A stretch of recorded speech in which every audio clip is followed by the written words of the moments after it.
नमस्कार मित्रों, फिर से आपके अपने YouTube चैनल जलको स्टडी पर आपका हार्दिक स्वागत। हम पढ़ रहे थे मेवाड़ का इतिहास और महाराणा उदय सिंह तक का इतिहास अपन ने पढ़ लिया है। आज अपन पढ़ेंगे महाराणा प्रताप का। और महाराणा प्रताप का इतिहास वेरी वेरी इंपॉर्टेंट। तो महाराणा प्रताप का शासनकाल था 1572 से लेकर के 1597 ईस्वी तक। महाराणा प्रताप का जन्म 9 मई 1540 को हुआ था। कब? ज्येष्ठ शुक्ल तृतीया को हुआ था और रविवार को इनका जन्म हुआ था। महाराणा प्रताप का शासनकाल 1572 से लेकर के 1597 ईस्वी तक रहा। महाराणा प्रताप का जन्म 9 मई 1540 को ज्येष्ठ शुक्ला तृतीया को रविवार के दिन हुआ था। किस स्थान पर इनका जन्म हुआ था महाराणा प्रताप का? कुम्भलगढ़ के बादल महल जूनी कचहरी में इनका जन्म हुआ था। यानी कि कुम्भलगढ़ का जो बादल महल है और उसके अंदर भी जूनी कचहरी नामक स्थान पर इनका जन्म हुआ था महाराणा प्रताप का। महाराणा प्रताप के पिता का नाम था राणा उदय सिंह और राणा उदय सिंह के ये ज्येष्ठ पुत्र थे। कौन? महाराणा प्रताप, यानी सबसे बड़े पुत्र थे। माता का नाम जयवंताबाई था जो पाली के अखेराज सोनग्रा की पुत्री थी।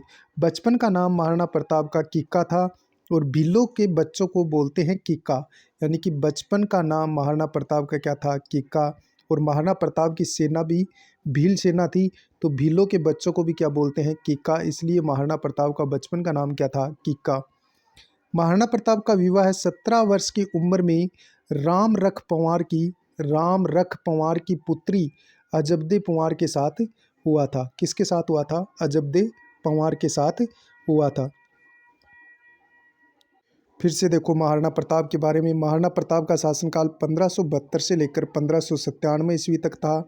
जन्म 9 मई 1540 को हुआ था। ज्येष्ठ शुक्ल तृतीया रविवार के दिन इनका जन्म हुआ। किस स्थान पर हुआ था? कुम्भलगढ़ के बादल महल के जूनी कचहरी में महाराणा प्रताप का जन्म हुआ। पिता का नाम राणा उदय सिंह था और राणा उदय सिंह के ज्येष्ठ पुत्र थे। कौन? महाराणा प्रताप। माता का नाम जयवंताबाई था जो पाली के अखेराज सोनग्रा की पुत्री थी। बचपन का नाम महाराणा प्रताप का किक्का था और भीलों के बच्चों को किक्का बोलते हैं। महाराणा प्रताप का विवाह 17 वर्ष की उम्र में ही राम रख पंवार की पुत्री अजबदे पंवार के साथ हुआ था, जिससे फिर अमर सिंह प्रथम का जन्म हुआ था। अमर सिंह का जन्म हुआ था। महाराणा प्रताप के पुत्र का क्या नाम था? अमर सिंह। आगे अपन देखते हैं राज्याभिषेक। महाराणा प्रताप का राज्याभिषेक कब हुआ था? महाराणा प्रताप का राज्याभिषेक राणा उदय सिंह ने धीरबाई भटियाणी के कहने पर, राणा उदय सिंह की दूसरी जो पत्नी थी, यानी कि दूसरी जो महारानी थी भटियाणी, उसके कहने पर जगमाल को युवराज घोषित कर दिया था। यानी कि महाराणा प्रताप की जगह राणा उदय सिंह ने रानी भटियाणी के कहने पर और जगमाल को उत्तराधिकारी घोषित कर दिया था मेवाड़ का। लेकिन गोगुंदा में महादेव बावड़ी पर 28 फरवरी 1572 को सलूम्बर के कृष्णदास चुड़ावत ने महाराणा प्रताप को 32 वर्ष की उम्र में राज्याभिषेक कर दिया था।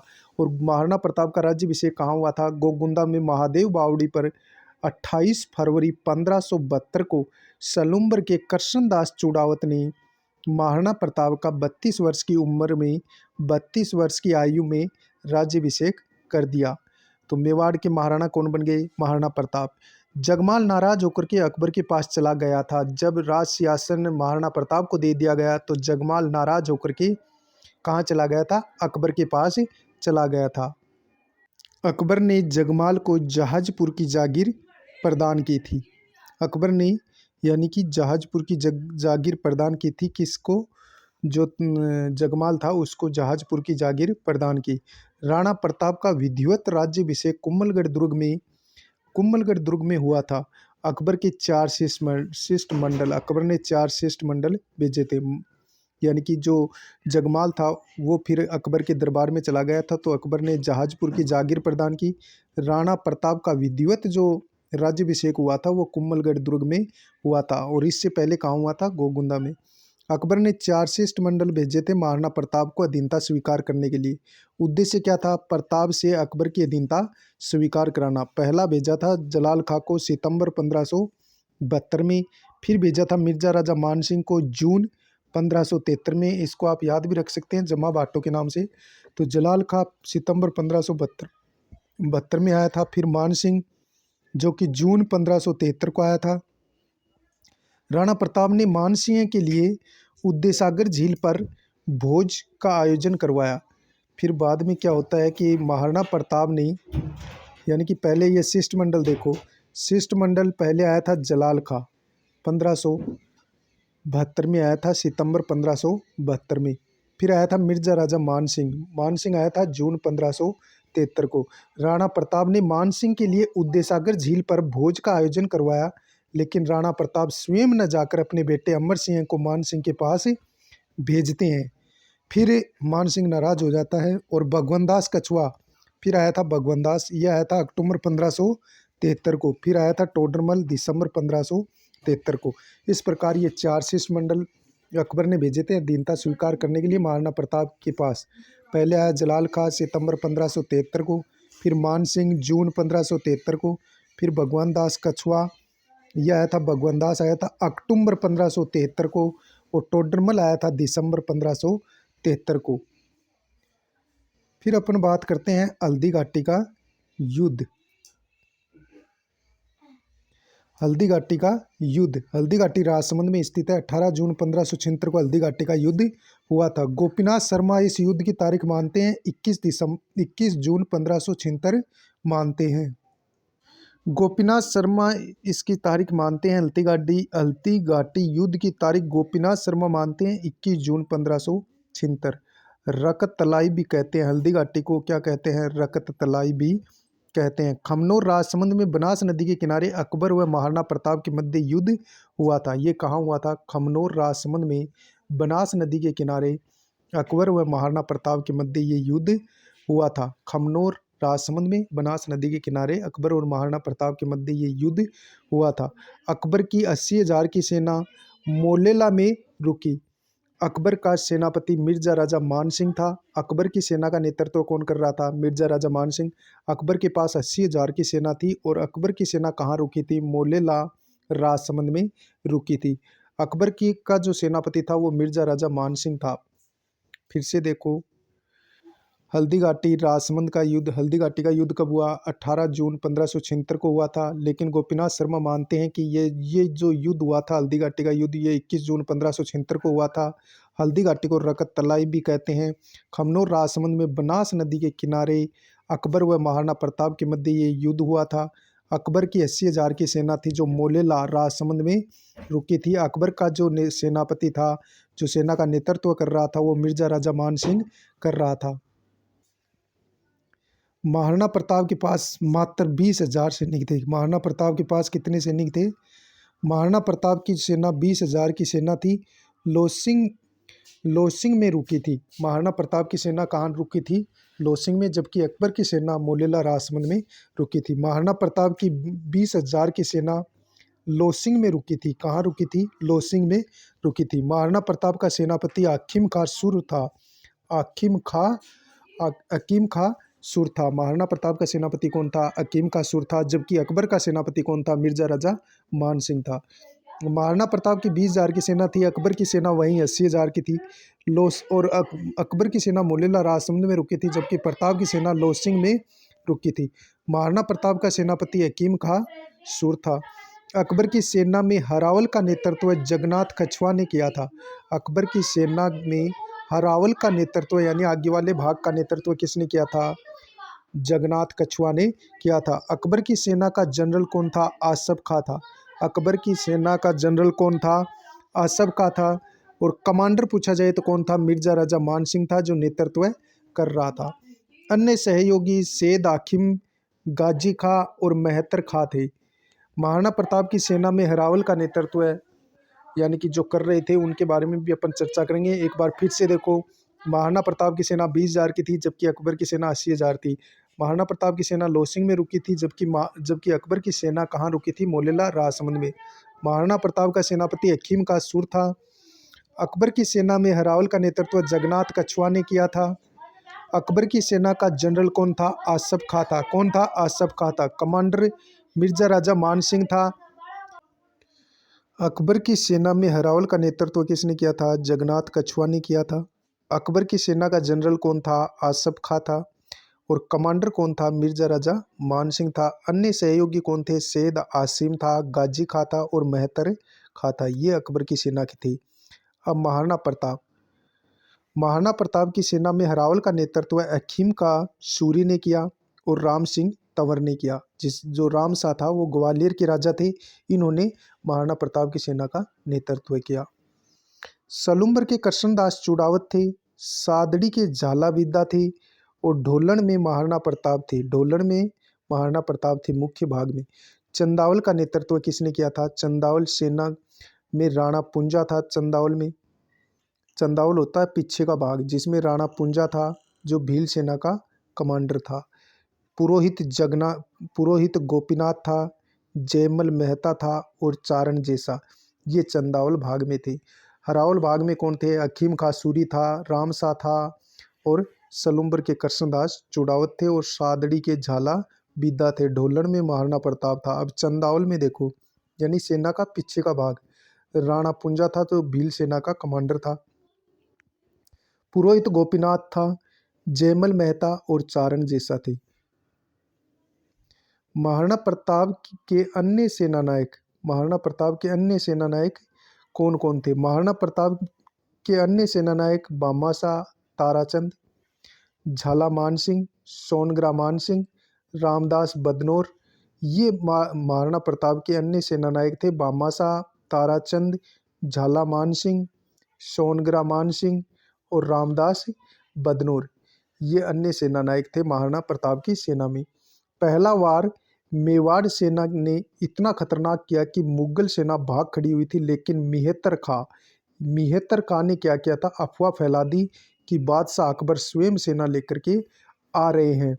मुगल सेना ने राणा प्रताप को घेर लिया, फिर भी प्रताप वीरता से लड़ा और बहलोल खां को घोड़े सहित काट दिया था। किसको? बहलोल खां को महाराणा प्रताप ने घोड़े सहित काट दिया था। सादड़ी के झाला विद्या यानी झाला मन्ना मान ने राणा प्रताप का छत्र धारण किया था। किसने? झाला विद्या ने, जो झाला मन्ना के नाम से भी जाना जाता है, झाला मान भी कहते हैं, ने महाराणा प्रताप का छत्र धारण करके युद्ध लड़ा था। विद्या मुगल सेना के साथ लड़ता हुआ वीरगति को प्राप्त हो गया था। फिर विद्या है ये मारा गया था, यानी कि वीरगति को प्राप्त हो गया था। महाराणा प्रताप का घोड़ा चेतक टूटी टांग के साथ बलीचा के पास नाला पार करता हुआ वीरगति को प्राप्त हो गया था और बलीचा राजसमंद में ही इसका स्मारक बना हुआ है। किसका? चेतक का। महाराणा प्रताप का घोड़े का क्या नाम था? चेतक। टूटी टांग के साथ बलीचा के पास नाला पार करता हुआ वीरगति को प्राप्त हो गया। चेतक की समाधि पूछी जाए तो कहाँ है? बलीचा राजसमंद हल्दी घाटी में इनकी समाधि है। चेतक की समाधि कहाँ है? घोड़े की समाधि बलीचा राजसमंद में। महाराणा प्रताप ने कोल्यारी गांव पहुंचकर अपना व घायलों का उपचार कराया था। महाराणा प्रताप कहाँ पहुंच गए थे? कोल्यारी गांव पहुंच करके अपना व घायलों का उपचार कराया। हल्दी घाटी में विजय अकबर की हुई, लेकिन राज प्रकाश जगदीश प्रशस्ति में महाराणा प्रताप को विजयी बताया गया है। यानी कि वैसे अकबर की विजय हुई थी, लेकिन राज प्रशस्ति, राज प्रकाश और जगदीश मंदिर प्रशस्ति में महाराणा प्रताप को विजयी बताया गया है, क्योंकि हल्दी घाटी युद्ध के बाद भी प्रताप ने जमीनी पट्टे ताम्रपत्र के रूप में जारी किए थे और पट्टे जारी करने का हक राजा को होता था। नोट: मान सिंह ने मुगल सेना को हल्दी घाटी युद्ध से पहले मांडलगढ़ में पहाड़ी प्रशिक्षण दिया था। फिर से देखो,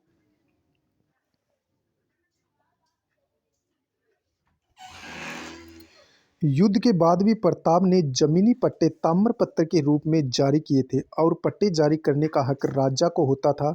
नोट: मान सिंह ने मुगल सेना को हल्दी घाटी युद्ध से पहले मांडलगढ़ में पहाड़ी प्रशिक्षण दिया था। यानी कि मान सिंह ने मुगल सेना को हल्दी घाटी में पहले ही मांडलगढ़ में पहाड़ी प्रशिक्षण दिया था कि किस प्रकार सेना पर आक्रमण कर रहा है। हल्दी घाटी युद्ध के उपनाम क्या क्या हैं? गोगुंदा का युद्ध किसने कहा था हल्दी घाटी के युद्ध को? अब्दुल कादिर बदायूनी ने हल्दी घाटी के युद्ध को गोगुंदा का युद्ध कहा था। किसने? बदायूनी ने। युद्ध का प्रत्यक्ष वर्णन हल्दी घाटी युद्ध का प्रत्यक्ष वर्णन बदायूनी ने किया है। किसमें? अपनी पुस्तक मुस्तखब उत तवारीख में बदायूनी ने हल्दी घाटी के युद्ध का वर्णन किया है अपनी पुस्तक में मुंतखब उत तवारीख में। और इसको यानी कि हल्दी घाटी युद्ध को बदायूनी ने क्या कहा है? गोगुंदा का युद्ध कहा है। खमनोर का युद्ध अबुल फजल ने कहा। हल्दी घाटी को खमनोर का युद्ध किसने कहा? हल्दी घाटी का युद्ध तो कहा था, हल्दी घाटी के युद्ध को खमनोर का युद्ध अबुल फजल ने कहा और गोगुंदा का युद्ध बदायूनी ने कहा था। और इस युद्ध का वर्णन बदायूनी ने अपनी पुस्तक मुंतखब उत तवारीख में किया है। खमनोर का युद्ध कहा था अबुल फजल ने और मेवाड़ की थर्मोपली जो कहा था वो कहा था कर्नल जेम्स टोड ने। मेवाड़ की थर्मोपली कहा था कर्नल जेम्स टोड ने। खमनोर का युद्ध कहा था अब्दुल फजल ने। गोगुंदा का युद्ध हल्दी घाटी को कहा था बदायूनी ने, अब्दुल कादिर बदायूनी ने। खमनोर का युद्ध अबुल फजल ने और मेवाड़ का थर्मोपली कहा था कर्नल जेम्स टोड ने। मेवाड़ का थर्मोपली कहा था। कर्नल जेम्स टोड ने अपनी पुस्तक एनालस एंड एंटिक्विटीज ऑफ राजस्थान में प्रथम बार इस युद्ध को हल्दी घाटी के नाम से संबोधित किया है। अब देखते हैं हाथी, यानी कि कौन से हाथी थे महाराणा प्रताप के और मानसिंह के। हाथी, मानसिंह का हाथी जो था वो था मर्दाना। मानसिंह के हाथी का क्या नाम था? मर्दाना। मुगल सेना के अन्य हाथी कौन थे? गजराज, गजमुक्ता, रणदार। ये मुगल सेना के अन्य हाथी थे। जबकि राणा प्रताप के हाथी कौन से थे? लूणा और राम प्रसाद। ये यानी कि महाराणा प्रताप के हाथी थे। हाथी अपन बात करें तो मानसिंह का हाथी था मर्दाना जो सेना में यानी कि जिस पर मानसिंह स्वयं सवार था। और मुगल सेना के अन्य हाथी कौन से थे? गजराज, गजमुक्ता, रणदार। राणा प्रताप के हाथी का नाम लूणा और राम प्रसाद था। अकबर ने राम प्रसाद का नाम बदल करके क्या रख दिया था? पीर प्रसाद रख दिया था। हल्दी घाटी युद्ध के बाद अकबर ने उदयपुर का प्रशासन आमेर के जगन्नाथ कछुआ को सौंपा था। हल्दी घाटी युद्ध के बाद अकबर ने उदयपुर का प्रशासन आमेर के जगन्नाथ कछुआ को सौंप दिया था। शाहबाज खां का कुंभलगढ़ पर आक्रमण। फिर शाहबाज खां ने कुंभलगढ़ पर आक्रमण किया था, वो अपन देखते हैं। शाहबाज खां का कुंभलगढ़ पर आक्रमण। शाहबाज खां ने 1577 से 1580 के मध्य मेवाड़ पर 3 बार आक्रमण किए थे। शाहबाज खां ने यानी कि कुंभलगढ़ पर आक्रमण किया। शाहबाज खां ने 1577 से 1580 के मध्य मेवाड़ पर 3 बार, कितनी बार? 3 बार आक्रमण किया था। शाहबाज खां ने 1578 ईस्वी में कुंभलगढ़ दुर्ग पर अधिकार कर लिया और फिर अंतिम यानी कि 1578 ईस्वी में शाहबाज खां ने कुंभलगढ़ दुर्ग पर क्या कर लिया? अधिकार कर लिया था। महाराणा प्रताप पहाड़ों में फिर चले गए थे। भामाशाह की भेंट, महाराणा प्रताप से भामाशाह की भेंट कहाँ हुई थी वो भी अपन देखते हैं। महाराणा प्रताप की भेंट चूलिया गांव में। चूलिया गांव में भामाशाह व उसके भाई ताराचंद यानी भामाशाह व उसके भाई ताराचंद से चूलिया गांव में महाराणा प्रताप की भेंट हुई थी और महाराणा प्रताप को 25 लाख रुपए और 20,000 अरसपियाँ भेंट की थी। महाराणा प्रताप की चूलिया गांव में भामाशाह व उसके भाई ताराचंद से भेंट हुई थी। महाराणा प्रताप को 25 लाख रुपए और 20,000 की अशर्फियाँ भेंट की थी। इससे महाराणा प्रताप 25,000 सेना का 12 वर्ष तक निर्वाह कर सकता था। यानी कि इतना धन दिया था किसने? भामाशाह ने और उसके भाई ताराचंद ने। चूलिया गांव में इनकी भेंट हुई थी महाराणा प्रताप से। 20 लाख रुपए नगद दिए थे और 20,000 सोने की अशर्फियाँ भेंट की थी। इससे महाराणा प्रताप 25,000 की सेना जो महाराणा प्रताप के पास थी वो 12 वर्ष तक निर्वाह कर सकती थी, इतना धन था। भामाशाह को मेवाड़ का उद्धारक व दानवीर कहा जाता है। भामाशाह को मेवाड़ का उद्धारक और दानवीर कहा जाता है। अब्दुल रहीम खान ने खाना का आक्रमण। अब्दुल रहीम खान ने खाना का आक्रमण यानी अब्दुल रहीम खान ने खाना का आक्रमण इसने किया था 1580 में। कब किया था? 1580 में आक्रमण किया था। यानी कि अकबर का जो सेनापति अग्रिम बन करके आया था वो कौन था? रहीम खान ने खाना, और इसने आक्रमण किया था 1580 में। रहीम जी ने रहीम जी ने शेरपुर गांव में अपना शिविर लगाया। रहीम खान खाना ने कहाँ अपना शिविर लगाया था? शेरपुर गांव में अपना शिविर लगाया। अमर सिंह है इनकी बेगमों को बंदी बनाकर राणा प्रताप के पास ले आया। प्रताप ने बेगमों को सम्मान के साथ वापस भेज दिया था। फिर अमर सिंह जो महाराणा प्रताप का पुत्र था, वो रहीम खान ने खाना की बेगमों को बंदी बना करके राणा प्रताप के पास लाया था। तो महाराणा प्रताप ने वापस सम्मान के साथ वापस लौटा दिया था, यानी कि जो बेगमें थी उनको सम्मान के साथ वापस भेज दिया। नोट: हल्दीघाटी युद्ध के बाद प्रताप ने छापामार युद्ध प्रणाली का प्रयोग किया था। फिर हुआ था दिवेर का युद्ध। दिवेर कहाँ पड़ता है? राजसमंद में। दिवेर का युद्ध हुआ था 1582 को, अक्टूबर 1582 को दिवेर का युद्ध हुआ था। अकबर का काका सिरेमा सुल्तान खां था और दिवेर राजसमंद में शिविर लगाकर बैठा था। अकबर का काका था सुल्तान खां और महाराणा प्रताप के मध्य ये युद्ध हुआ था। अमर सिंह ने अपने भाले से सुल्तान खां सेरिमा सुल्तान खां को घोड़े सहित धाराशाही कर दिया था। जो महाराणा प्रताप का पुत्र था, कौन? अमर सिंह, उसने अपने भाले से सेरिमा सुल्तान खां को घोड़े सहित धाराशाही कर दिया। कर्नल जेम्स टोड ने इस युद्ध को मेवाड़ का मैराथन कहा है। कर्नल जेम्स टोड ने दिवेर के युद्ध को मेवाड़ का मैराथन युद्ध कहा है।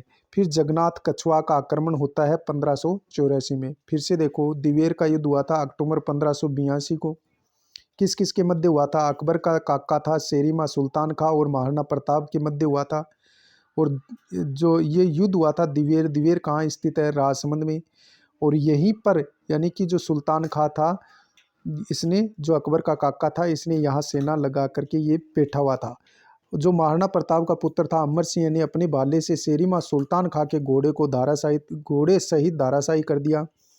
कर्नल जेम्स टोड ने दिवेर के युद्ध को मेवाड़ का मैराथन कहा है। जगन्नाथ कछुआ का आक्रमण होता है 1584 में और ये अंतिम आक्रमण था महाराणा प्रताप के विरुद्ध। महाराणा प्रताप के विरुद्ध अंतिम आक्रमण किसका था? जगन्नाथ कछुआ का आक्रमण था 1584 में। महाराणा प्रताप के विरुद्ध अकबर द्वारा भेजा गया ये अंतिम सैनिक अभियान था। ये अंतिम सैनिक अभियान था। जगन्नाथ कछुआ के नेतृत्व में सेना आई थी महाराणा प्रताप को अधीनता स्वीकार करने के लिए, और ये अंतिम जगन्नाथ कछुआ का आक्रमण था, यानी कि अकबर का महाराणा प्रताप के विरुद्ध अकबर द्वारा भेजा गया अंतिम सैनिक अभियान था। और जो सेना नायक सेनापति जो था वो था जगन्नाथ कछुआ, जो सेना लेकर के आया था 1584 में। जगन्नाथ कछुआ की मृत्यु यानी कि मृत्यु हो गई थी कहाँ? मांडलगढ़ भीलवाड़ा में इनकी मृत्यु हो गई थी। वहीं 32 खंभों की छतरी स्थित है। मांडलगढ़ में जगन्नाथ कछुआ की फिर मृत्यु हो गई थी, वहीं 32 खंभों की छतरी स्थित है। चावंड सराड़ा सलुम्बर चावंड 1585 में महाराणा प्रताप ने चावंड के शासक लूणा को हरा करके चावंड को अपनी आपातकालीन राजधानी बनाया था। 1585 में राणा प्रताप ने चावंड को अपनी राजधानी बनाया। किसको पराजित करके? लूणा को पराजित करके अपनी आपातकालीन राजधानी बनाई। चावंड 1585 से लेकर 1615 तक यानी 29 वर्ष तक चावंड मेवाड़ की क्या रही थी? राजधानी रही थी। सराड़ा किले को मेवाड़ का काला पानी कहा जाता है। दरबारी विद्वान कौन कौन थे महाराणा प्रताप के? राणा प्रताप के गुरु थे आचार्य राघवेंद्र। महाराणा प्रताप के गुरु कौन थे? आचार्य राघवेंद्र। पूछा जा सकता है एग्जाम में कि महाराणा प्रताप के गुरु कौन थे? आचार्य राघवेंद्र थे। दरबारी कवि महाराणा प्रताप के चक्करपाणी थे और चक्करपाणी की रचनाएं बहुत बार पूछी जाती है। इन्होंने 4 ग्रंथ लिखे थे। चक्करपाणी ने कितने ग्रंथ लिखे थे? 4। विश्व वल्लभ, मुहूर्तमाला, व्यवहार दर्श और राज्याभिषेक पद्धति, ये 4 ग्रंथ लिखे थे। दरबारी कवि महाराणा प्रताप के कौन थे? चक्करपाणी। इन्होंने 4 ग्रंथ लिखे थे। कौन कौन से? विश्व वल्लभ, मुहूर्तमाला, व्यवहार दर्श और राज्याभिषेक पद्धति, ये 4 ग्रंथ लिखे थे। किसने? चक्करपाणी ने। महाराणा प्रताप ने चित्तौड़गढ़ दुर्ग और मांडलगढ़ को छोड़ करके सभी क्षेत्र वापस जीत लिए थे। किसको? महाराणा प्रताप ने चित्तौड़गढ़ दुर्ग और मांडलगढ़ को छोड़कर, इनको छोड़ करके महाराणा प्रताप ने सभी क्षेत्र वापस जीत लिए थे। राणा प्रताप को मेवाड़ केसरी, हिंदुआ सूरज भी कहा जाता है। महाराणा प्रताप को मेवाड़ केसरी और हिंदुआ सूरज कहा जाता है। 19 जनवरी 1597 को महाराणा प्रताप की मृत्यु हो गई थी। 19 जनवरी 1597 को महाराणा प्रताप की मृत्यु हो गई थी। राणा प्रताप की 8 खंभों की छतरी बारडोली सलुम्बर केजड़ा बांध पर बनी हुई है। महाराणा प्रताप की 8 खंभों की छतरी कहाँ स्थित है? बारडोली उदयपुर में स्थित है। 19 जनवरी 1597 को महाराणा प्रताप की मृत्यु हो गई थी।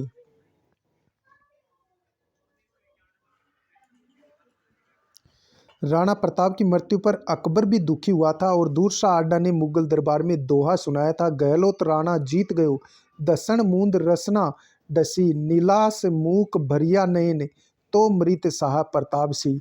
इस प्रकार यानी कि ये दूरशाह आडा था, अकबर का दरबारी कवि था, उसने ये दोहा सुनाया था।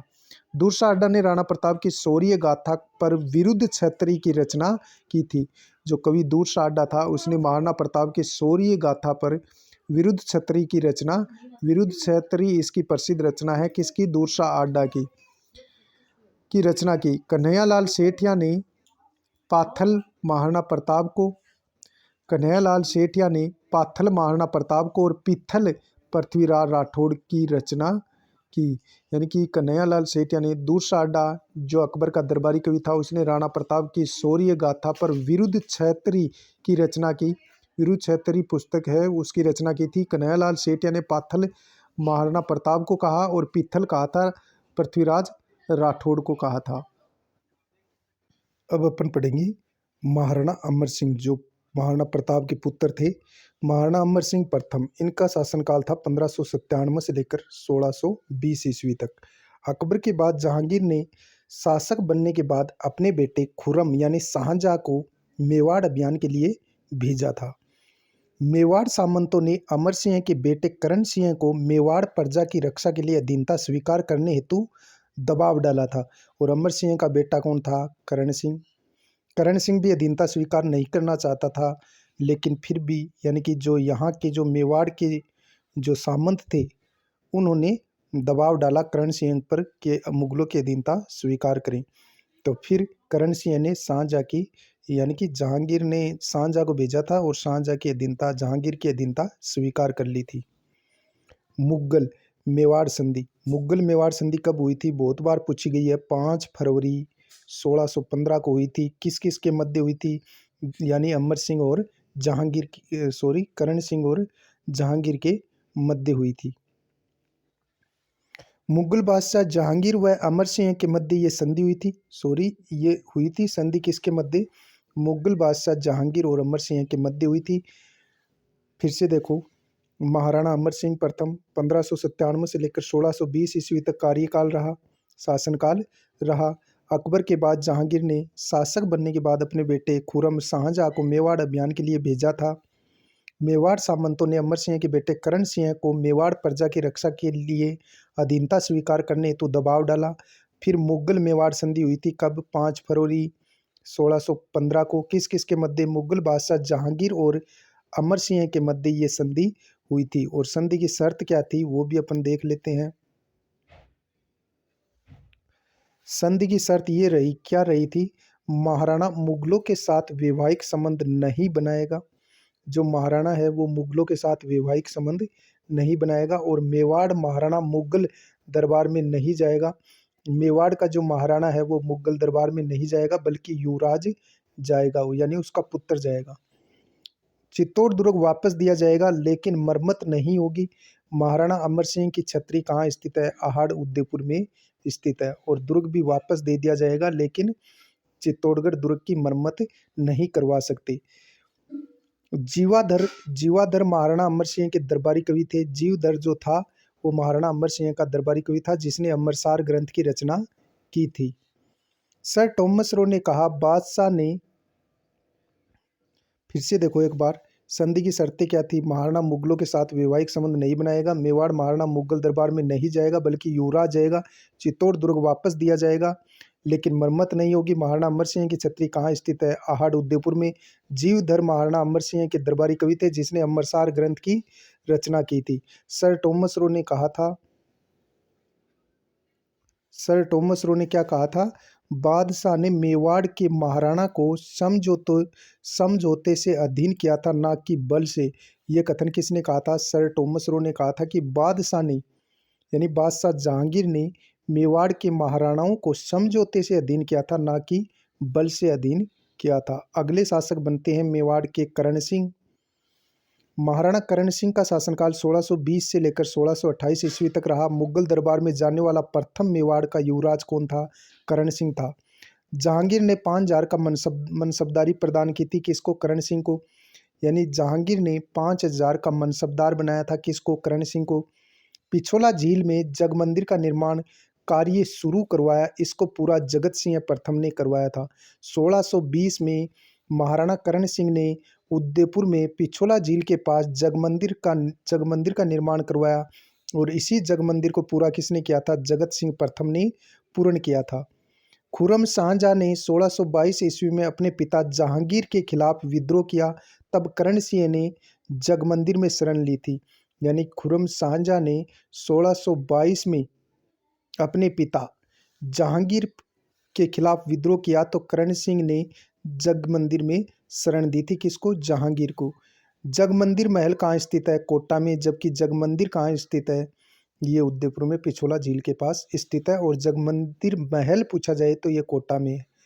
कोटा महाराव दुर्जन साल की महारानी ब्रज कंवरी ने किशोर सागर जलाशय व जगमंदिर का निर्माण करवाया था, किसने? कोटा महाराव दुर्जन साल की महारानी थी, कौन? ब्रज कंवर, जिसने किशोर सागर जलाशय व जगमंदिर का निर्माण करवाया था। अब पढ़ेंगे महाराणा जगत सिंह प्रथम। महाराणा जगत सिंह प्रथम का शासनकाल था 1628 से लेकर 1652 ईस्वी तक। जगदीश मंदिर, जिसे सपनों में बना मंदिर भी कहा जाता है, जिसका निर्माण जगदीश मंदिर के पास महाराणा ने अपनी धाई माँ यानी कि जग मंदिर का निर्माण करवाया था, किसने? जगत सिंह ने।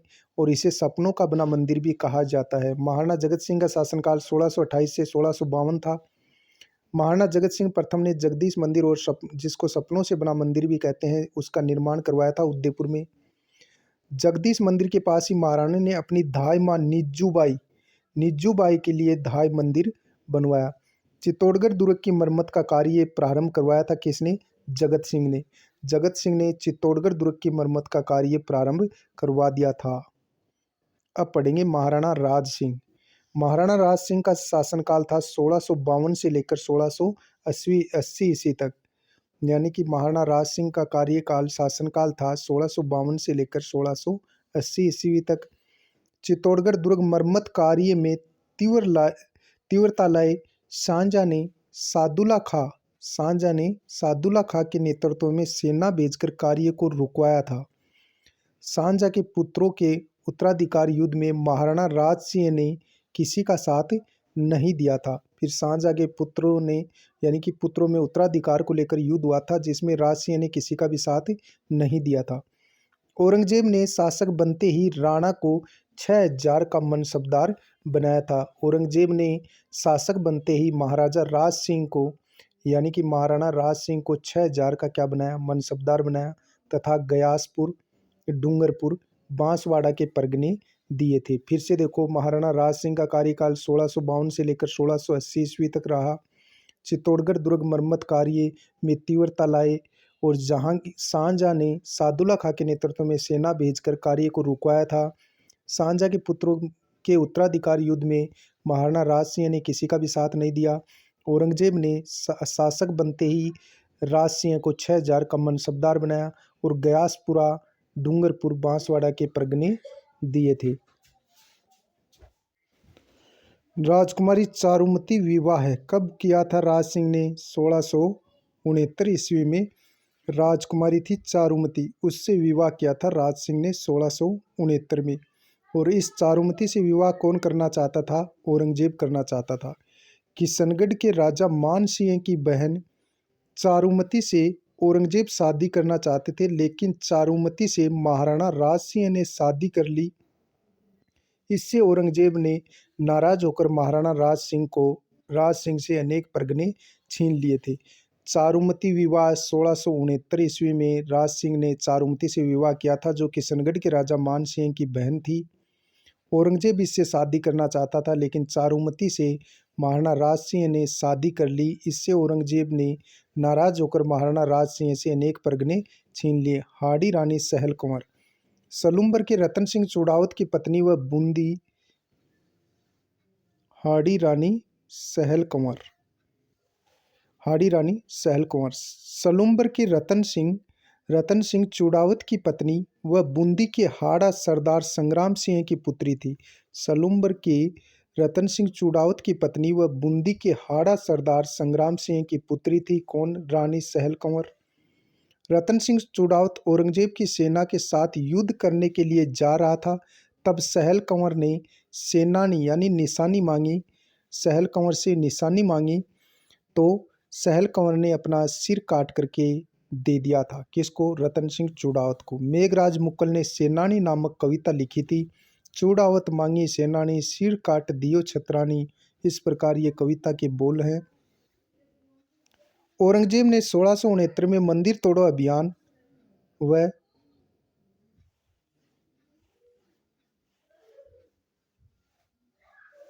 मंदिर तोड़ो अभियान औरंगजेब ने 1669 में मंदिर तोड़ो अभियान व 1669 में हिंदुओं पर जजिया कर लगाया था। औरंगजेब ने 1669 ईस्वी में मंदिर तोड़ो अभियान, 1679 में हिंदुओं पर जजिया कर लगाया, जिसका विरोध किसने किया था? राज सिंह ने किया था। ये क्वेश्चन पूछा जा चुका है कि राज सिंह ने किसके द्वारा कर लगाए जाने पर उसका विरोध किया था? तो औरंगजेब के द्वारा, यानी कि 1679 में कर लगाया गया था, उसका विरोध किया था किसने? राज सिंह ने। उदयपुर का युद्ध कब हुआ था? 1680 में। औरंगजेब ने मेवाड़ पर हमला कर किलों, मंदिरों को नष्ट किया। महाराणा राज सिंह व दुर्गादास राठौड़ ने इस आक्रमण को क्या कर दिया? विफल कर दिया था। निर्माण। गोमती नदी का जल रोककर राजसमंद झील का निर्माण करवाया था महाराजा राज सिंह ने। महाराणा राज सिंह ने गोमती नदी का जल रोककर राजसमंद झील का निर्माण करवाया। इसकी नौचौकी पाल पर 25 काली शिलाओं पर राज प्रशस्ति महाकाव्य खुदा हुआ है, जो विश्व का सबसे बड़ा शिलालेख है, जिस पर मेवाड़ का इतिहास है। इसकी रचना रणछोड़ भट्ट तेलंग ने संस्कृत भाषा में की थी। राजनगर बसाया था किसने? महाराणा राज सिंह ने, जिसको वर्तमान राजसमंद कहते हैं। विजय कटकातु की उपाधि धारण की थी किसने?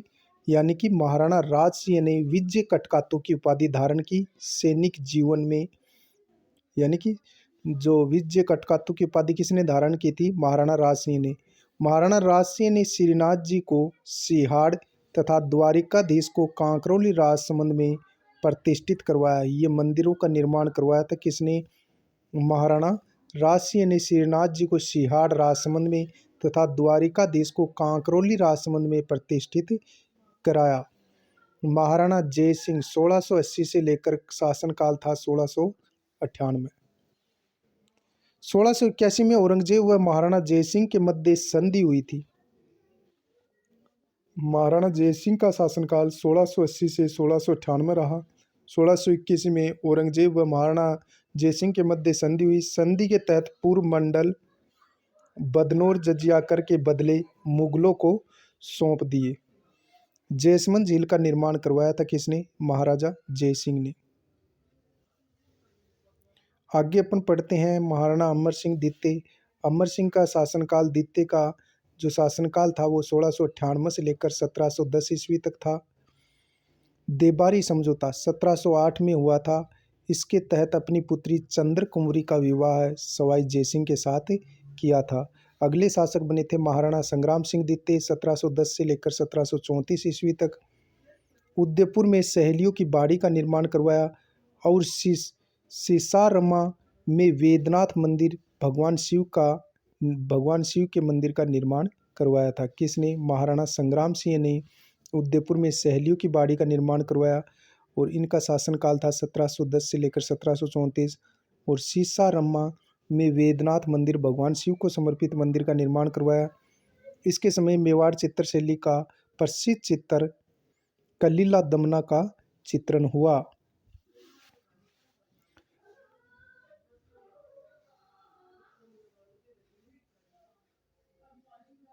आगे अपन पढ़ते हैं महाराणा जगत सिंह द्वितीय।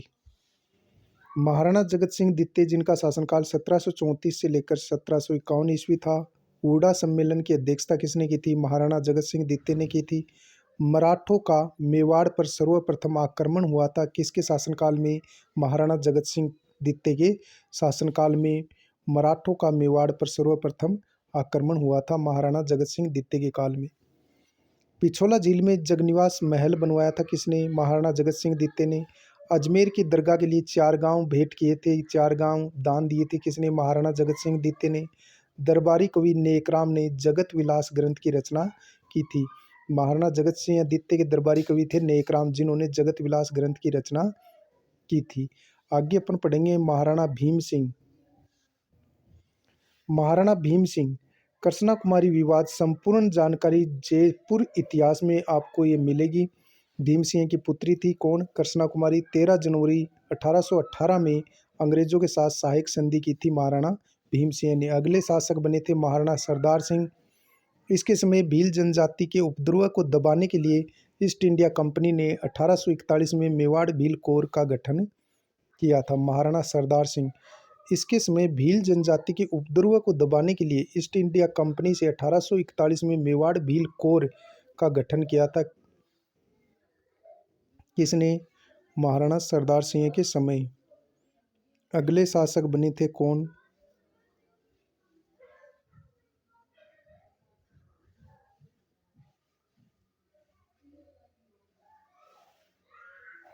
अगले शासक बने थे महाराणा स्वरूप सिंह। स्वरूप शाही सिक्के चलाए जिन पर एक और चित्रकूट उदयपुर तथा दूसरी तरफ दोस्ती लंघन लिखा हुआ है। 1857 की क्रांति के समय शासक थे कौन? महाराणा स्वरूप सिंह मेवाड़ के शासक थे। 1844 में कन्यावध, 1853 में डाकन प्रथा और 15 अगस्त 1861 को सती प्रथा पर रोक लगाने के आदेश जारी किए थे महाराणा स्वरूप सिंह ने। इनकी मृत्यु पर इनकी पासवान एंजाबाई सती हुई थी, जो मेवाड़ महाराणाओं के साथ सती होने वाली अंतिम घटना है। फिर से देखो, महाराणा स्वरूप सिंह स्वरूप शाही सिक्के चलाए जिन पर एक और चित्रकूट उदयपुर तथा दूसरी तरफ दोस्ती लंघन लिखा हुआ है। 1857 की क्रांति के समय शासक थे महाराणा स्वरूप सिंह। 1844 में कन्यावध, 1853 में डाकन प्रथा और 15 अगस्त 1861 को सती प्रथा पर रोक लगाने के आदेश जारी किए थे महाराणा स्वरूप सिंह ने। इनकी मृत्यु पर इनकी पासवान एंजाबाई सती हुई थी, जो मेवाड़ महाराणाओं के साथ सती होने वाली अंतिम घटना मानी जाती है। फिर महाराणा शंभू सिंह शासक बने थे। महाराणा शंभू सिंह 1866 में कचहरी खास और 1869 में महकमा खास सर्वोच्च न्यायालय अदालत की स्थापना की थी किसने? महाराणा शंभू सिंह ने। महाराणा शंभू सिंह ने 1866 में कचहरी खास, 1869 में महकमा खास सर्वोच्च न्यायालय अदालत की स्थापना की। महाराणा सज्जन सिंह अगले शासक बनते हैं मेवाड़ के।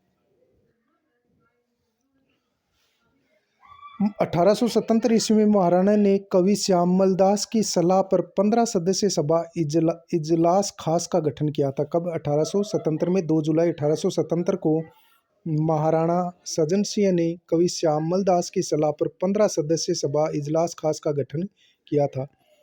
1880 ईस्वी में शासन प्रबंध व न्याय कार्य के लिए प्रजा हित में 17 सदस्य महेंद्र राज सभा का गठन किया था। सजन यंत्रालय। महाराणा सज्जन सिंह ने उदयपुर में इस छापाखाना की स्थापना की। सज्जन कीर्ति सुधाकर नामक साप्ताहिक समाचार पत्र 1879 में प्रकाशित करवाया, जो मेवाड़ का प्रथम प्रशासनिक समाचार पत्र था। फिर से देखो, महाराणा सज्जन सिंह 1877 में महाराणा सज्जन सिंह ने श्यामल दास की सलाह पर 15 सदस्य सभा इजलास खास का गठन किया। 1880 में शासन प्रबंध व न्याय कार्य के लिए प्रजा हित 17 सदस्य महेंद्र सभा का गठन किया।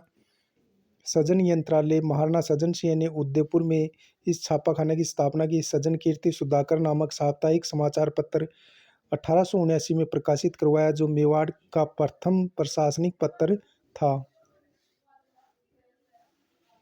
सज्जनवाणी विलास पुस्तकालय की स्थापना की थी। 1881 में गवर्नर जनरल लॉर्ड रिपन ने चित्तौड़ आकर के महाराणा को grand commander of the star of India का खिताब दिया था। किसने? लॉर्ड रिपन ने 1881 में। इसके समय स्वामी दयानंद सरस्वती जी उदयपुर आए थे। किसके समय? महाराणा सज्जन सिंह के समय स्वामी दयानंद सरस्वती जी उदयपुर आए थे और सत्यार्थ प्रकाश की रचना की थी। श्यामल दास को कवि राजा की उपाधि देकर वीर विनोद ग्रंथ लिखने के लिए नियुक्त किया था। किसने? महाराणा सज्जन सिंह ने।